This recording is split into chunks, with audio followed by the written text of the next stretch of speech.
Hello, I'm so excited to be talking about this topic very openly with everybody today in this solo episode. I'm going to share a little bit about my sobriety or like sober curious, alcohol free journey with you. I don't really want to put a label on it because it's not like I've made any kind of declarations to myself or the world like I'm never drinking again or I'm never toasting with champagne again. Because you guys, I'm not going to lie, I love me a bougie glass of very fancy, expensive champagne every once in a while. I love the taste. That is actually the only kind of alcohol that I actually enjoy the taste. So there's so many facets to why somebody drinks. It can be cultural, right? It could be what you've always done. It can make you feel a kind of like maybe you actually do want to just dissociate and escape on some level, right? You want to feel a little disinhibited. You want your nervous system to relax, right? It can make you feel kind of luxe and bougie and right. That's part of why I would drink at times. And then also for me, it was like, I'm cutting freaking loose. I would often say like bad mom's day out, like kind of as a joke, at least in this stage of life, like in my last, I would say decade of life, that is why I chose to drink is to like cut some tension from the intense life that I was living and the business and all of the things. I could tell you why I used to drink when I was younger, and it was a very different reason. But I want to talk more today to women who are in the same stage of life that I'm in, right? Like maybe you're in your mid 30s to mid late 40s and you're really evaluating what's important to you, right? You've done a lot of things the way with the lens of the world telling you what success means or what being a mother means or what being a career woman means or a wife or whatever, and you're starting to really deconstruct those beliefs and also figure out what all of that means for you, right? It's like your midlife awakening or your perimenopausal awakening or whatever you want to call it. For me, it's for sure an awakening to myself and to how I was truly designed, my power and my presence and my peace and all sorts of things.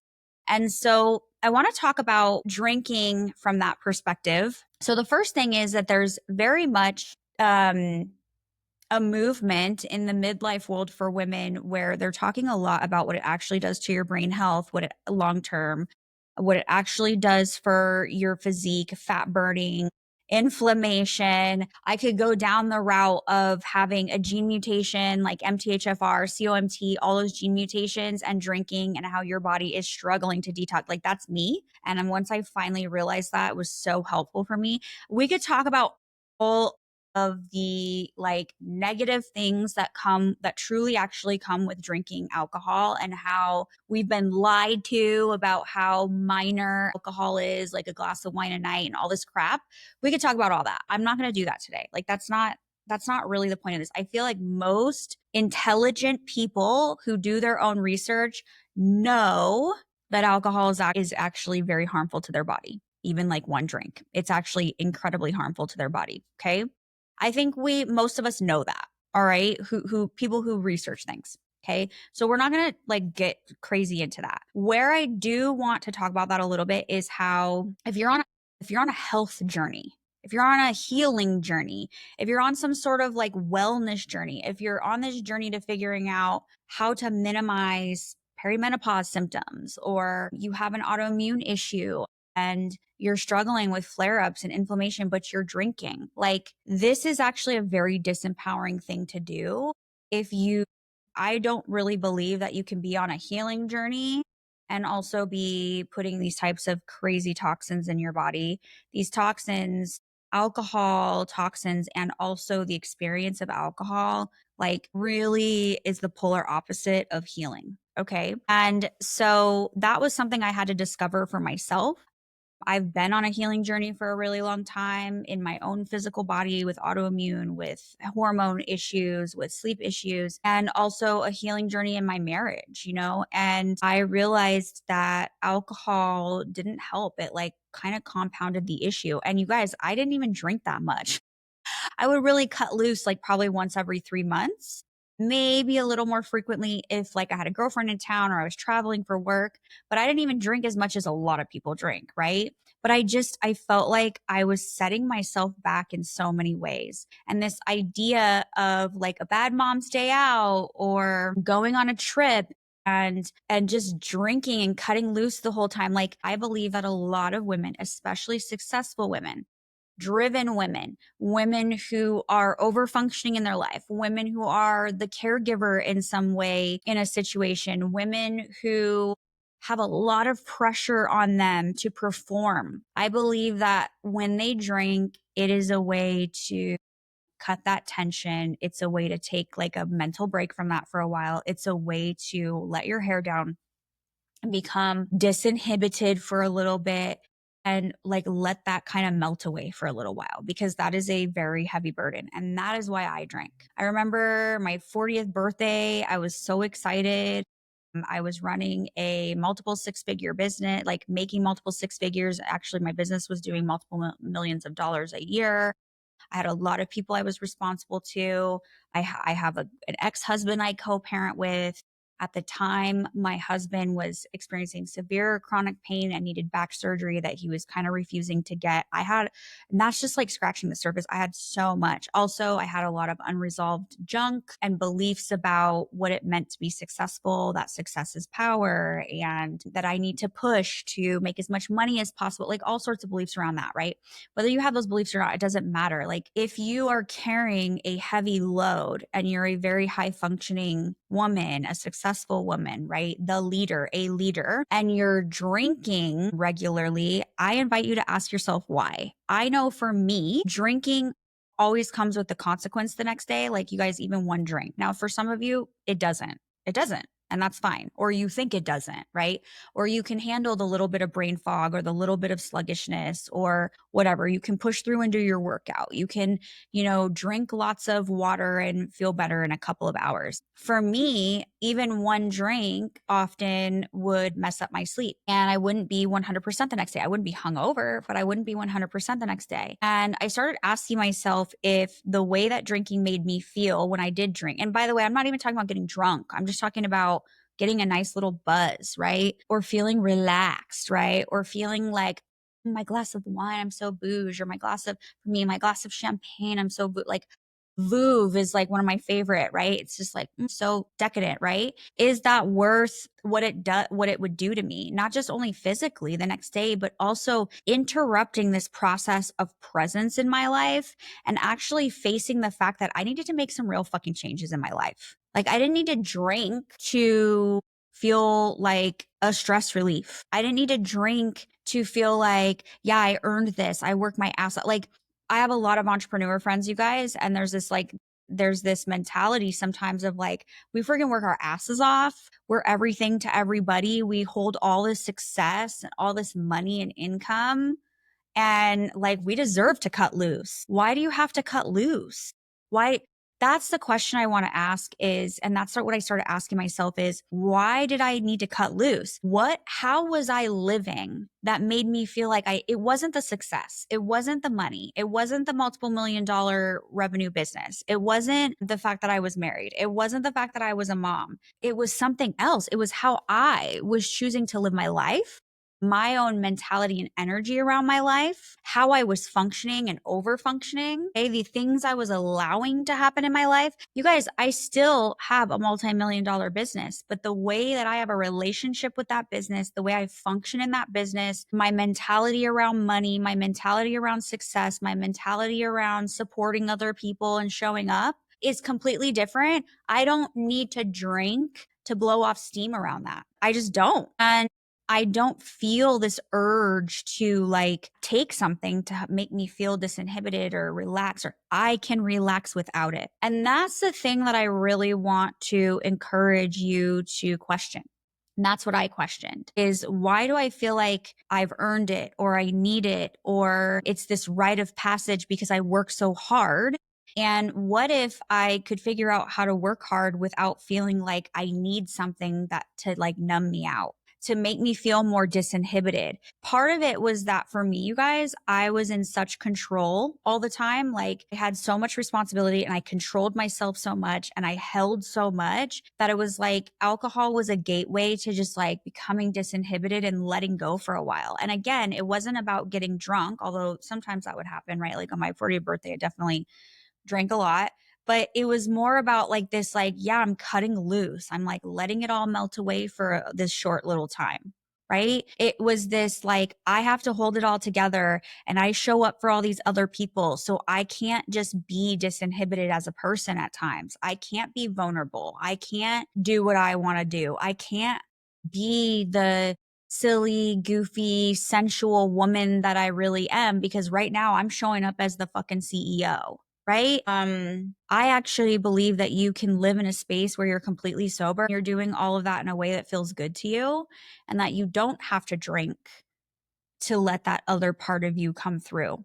Right. Or to, it's not even come through to others. It's like to experience it yourself, to access it yourself. And even if you don't resonate with the CEO thing, maybe you don't have your own business, whatever, maybe you're a stay-at-home mom and you are, care very deeply about your work there because that is work, ladies, and your role there. And then alcohol, you cut loose with alcohol. Listen, if you want to cut loose with alcohol, do it. You guys, this episode is not a guilt trip. This episode is not shaming. It is an invitation to explore if your the reasons why you're drinking are really in alignment with who you want to be, how you want to live, and how you want to connect with yourself. And what I was finding is that drinking was allowing me to bypass doing the work to actually connect with those vulnerable parts of myself on a regular basis without any substances. I was bypassing a process that that I needed to experience and walk through to have even deeper healing. I was bypassing a process. And I realized that and I wanted to stop bypassing it. And I wanted to be able to step into being who I truly am and meeting my own needs and being that other side of me, right? Like or those other parts of me, like embracing the softness, the vulnerability, the goofiness, the sensualness, like all these things without needing something to help me do that, right? Like an aid, right? Like a disinhibitor. I didn't want that to be my reason for drinking anymore. And I can celebrate and be me and dance and grind on the dance floor and have a good time and just be a good time without having alcohol. Like I can become disinhibited. I can be a disinhibited woman and embrace that part of myself without alcohol. Now, I could do it on a certain level before, but I couldn't do it fully.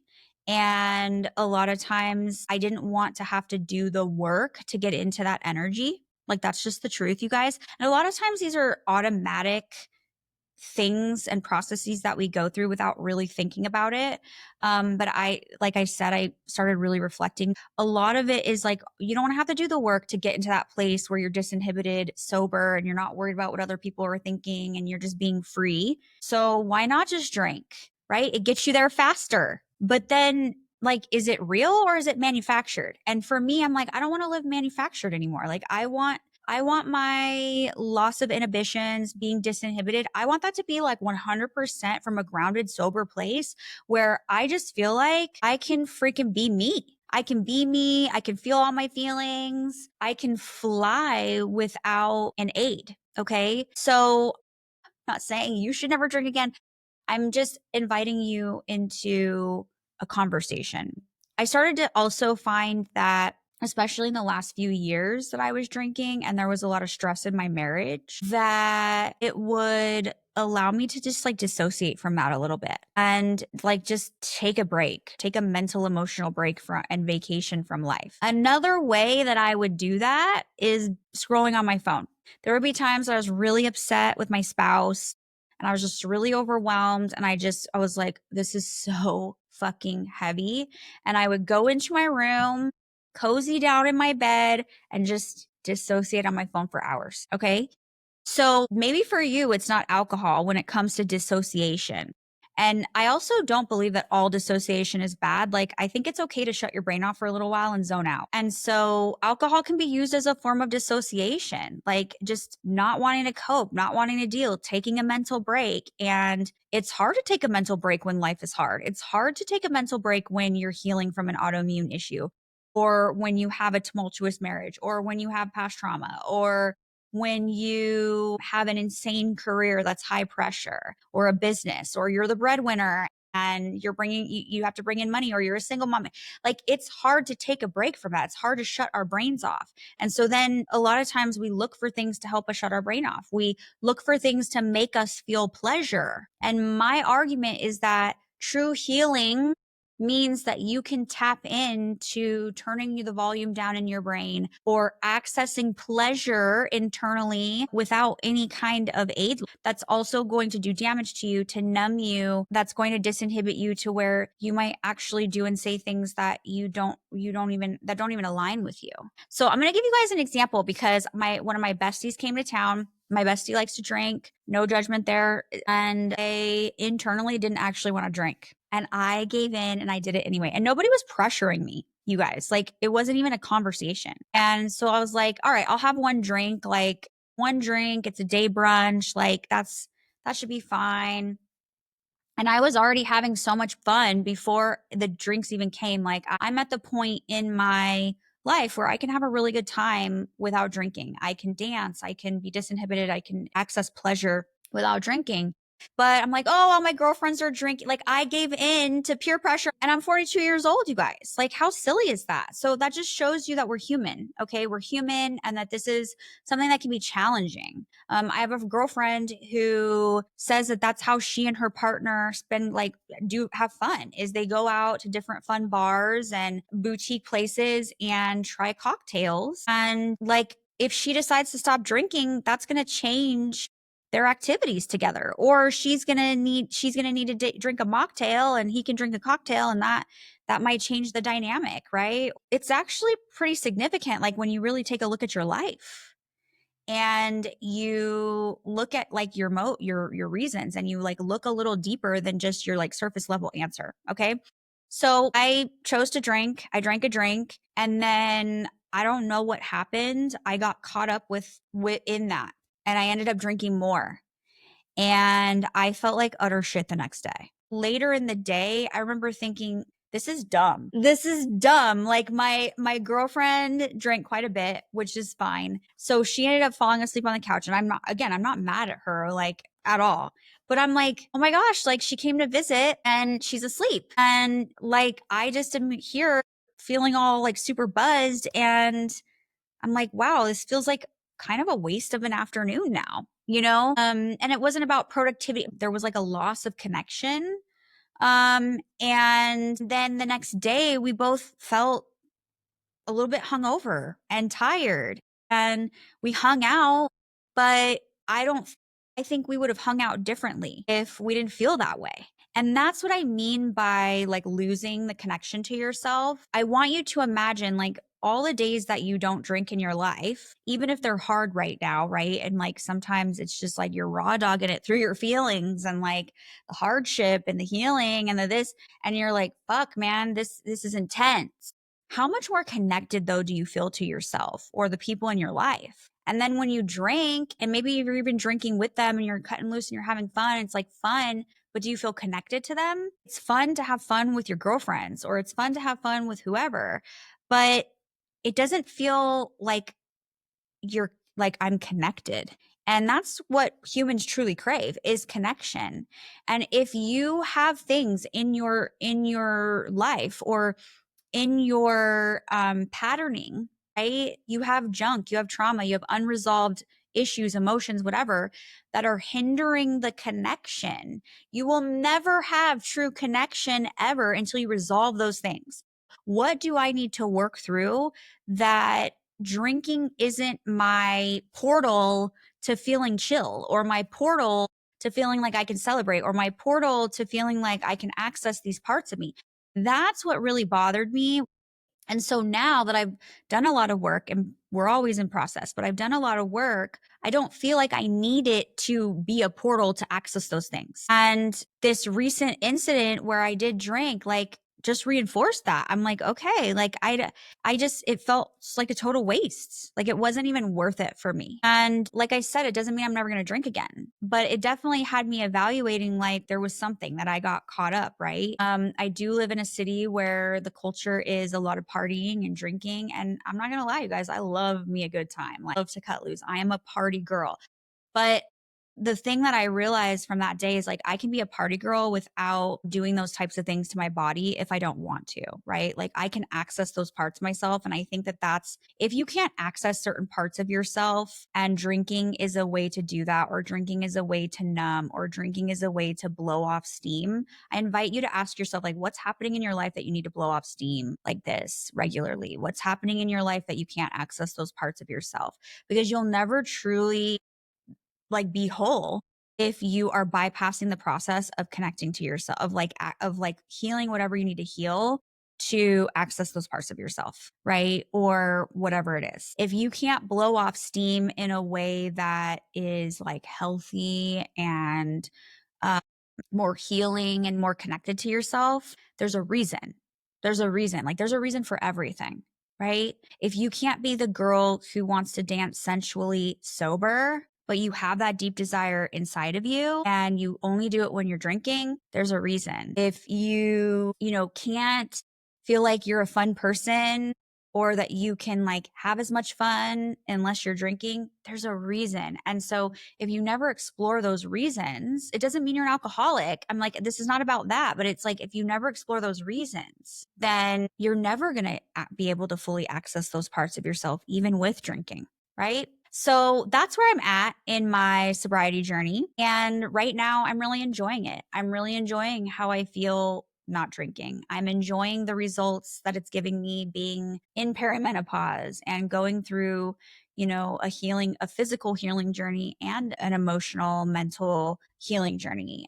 And it's challenging me to look at different things in my life that are creating any kind of urge to like blow off steam or cut loose. It's making me question, am I living in alignment? Am I living in a way that works for me and creates more harmony? Listen, it doesn't mean hard things aren't going to happen. You guys, I have stress all the time. I actually have a very stressful life, but the way that my life is right now and the way that I'm having a relationship with my life and with myself doesn't make me feel like I need to escape it. Doesn't make me feel like I want to numb out for a period of time. Doesn't make me feel like, oh my gosh, like I just want to cut loose to the point where like I don't even have to deal with this for a night, right? Like though that's what I mean, you guys, because I'm doing the work. I'm doing the work to heal my marriage and to let go of things that don't serve me, to have boundaries mentally, emotionally, energetically, physically if needed, right? So that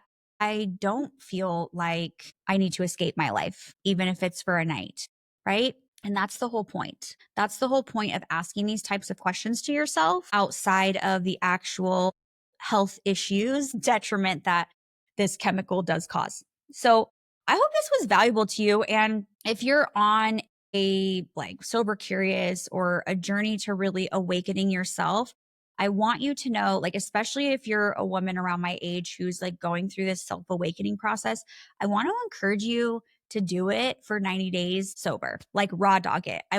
It's so empowering because it actually gives you even more clarity to see the other areas of your life that you're maybe like tucking away or blind or like making yourself blind to, or that your patterning hasn't picked up yet, or your subconscious or your conscious hasn't really picked up yet. On your nervous system is just like stuck in this like mode. And when you're sober, it doesn't interrupt that discovery process as much. It like helps you expand and connect to yourself more at the same time. Whereas when you're interrupting it with substances, in a way, you're like perpetuating your unhealthy patterns, you're perpetuating your trauma, you're perpetuating your inability to see clearly, right? To make different choices.